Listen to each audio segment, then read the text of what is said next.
Assalamualaikum warahmatullahi wabarakatuh. Nama saya Muhammad Mahesa Baskara, NIM 18101056 dari kelas S1T08B.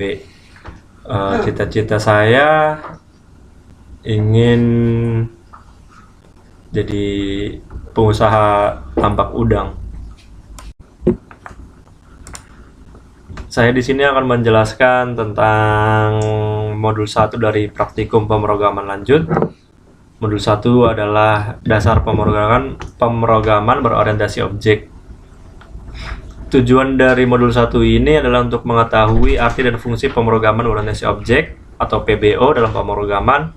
Yang kedua, untuk memahami penggunaan PBO dalam listing program. Yang ketiga, mengetahui keunggulan PBO itu sendiri pada suatu program. Dan yang terakhir adalah membuat program sederhana dengan menerapkan konsep PBO. PBO itu sendiri terdapat banyak perbedaan dan macam pendekatan dalam pengembangan suatu program, dan pemrograman berorientasi objek hanya salah satunya saja. PBO merupakan suatu teknik atau cara untuk membuat program berorientasi objek. Sistem ini sendiri dari komponen, kelas atau objek yang dapat melakukan interaksi dengan kelas atau objek lainnya untuk menyelesaikan suatu tugas. Hubungan antar kelas dan objek dalam PBO ditunjukkan oleh gambar pertama. Ini paradigma pemrograman berorientasi objek atau PBO. Pertama ada objek, yang kedua ada data, member function. Nah, ini ketiganya saling berhubungan dan saling berkaitan. Untuk mendefinisikan kelasnya, di sini sudah ada contoh untuk script dari kelas dari PBO itu sendiri.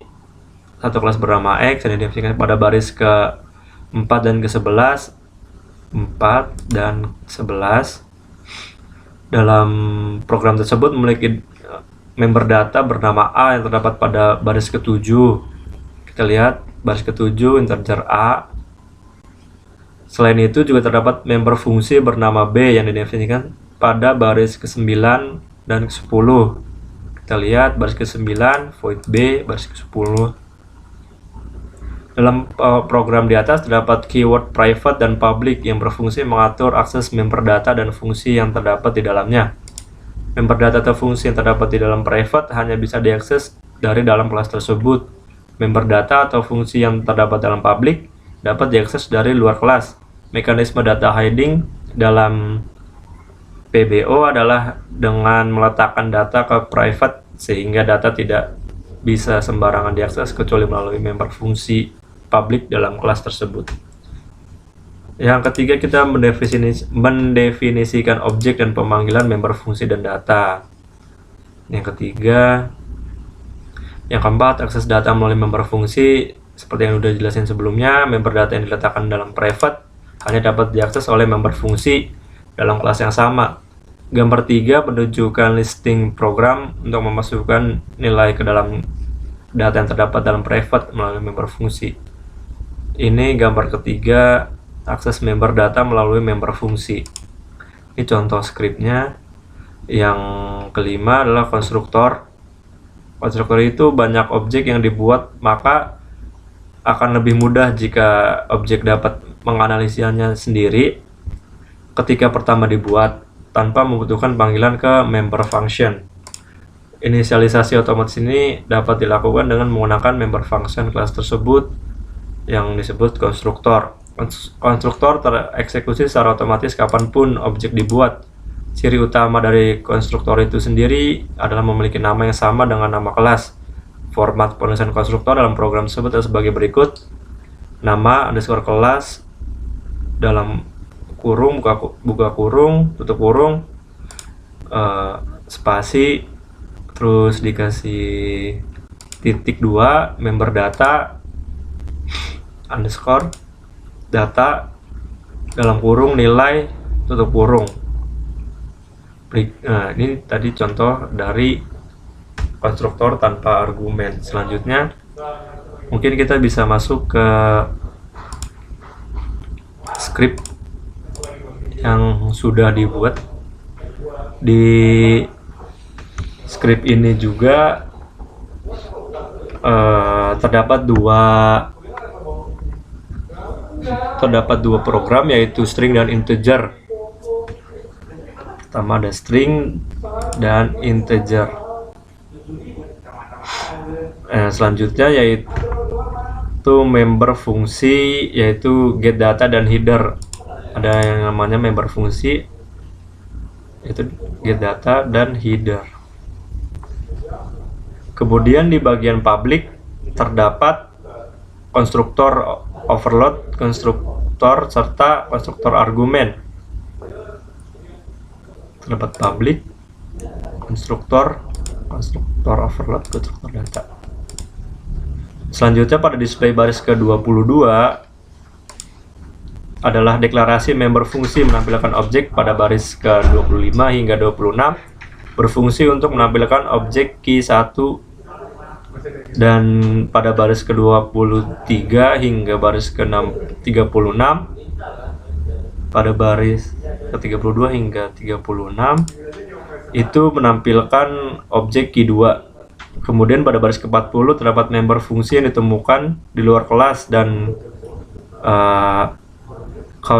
countchin yang bisa dilihat di baris 46 dan 42 adalah input member data fungsi 42 dan 46. Ini untuk member data fungsi. Ada void olahraga, get data, isinya adalah nama, jenis kelamin, berat badan, tinggi, nomor punggung. Selanjutnya terakhir pada bagian main terdapat objek, yaitu olahraga 01 dan 02, dan P pada 01 get data bertujuan untuk mendefinisikan objek agar menampilkan void get data key 1 dan key 2, bertujuan untuk mendefinisikan objek agar menampilkan void get data key 2, dan fungsi pada baris ke-56. Pada baris ke-56 adalah pendefinisian objek konstruktor argumen. Selanjutnya pheader itu berguna untuk mendefinisikan objek yang ada pada void header.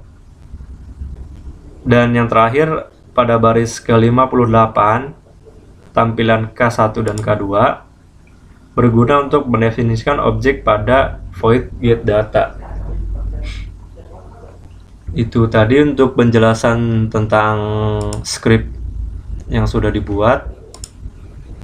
Coba kita jalankan. Di sini adalah keluaran dari atau output dari script yang tadi.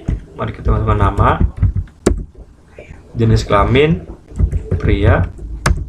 Sini akan keluar berat badan seperti yang tadi sudah dijelaskan. Berat badan 68, tinggi badan 170, nomor punggung 77.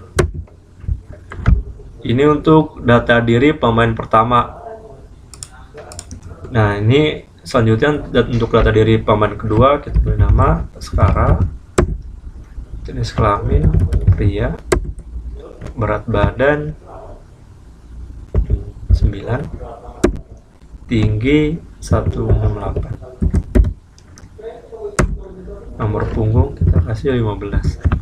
Nah, akan keluaran output seperti ini pada program kali ini. Mungkin cukup sekian penjelasan saya soal modul 1. Kurang lebihnya mohon maaf. Saya punya satu quotes buat kita semua. Quotes-nya adalah seperti yang Muhammad Ali bilang, terbanglah seperti kupu-kupu dan menusuklah seperti lebah. Sekian, terima kasih.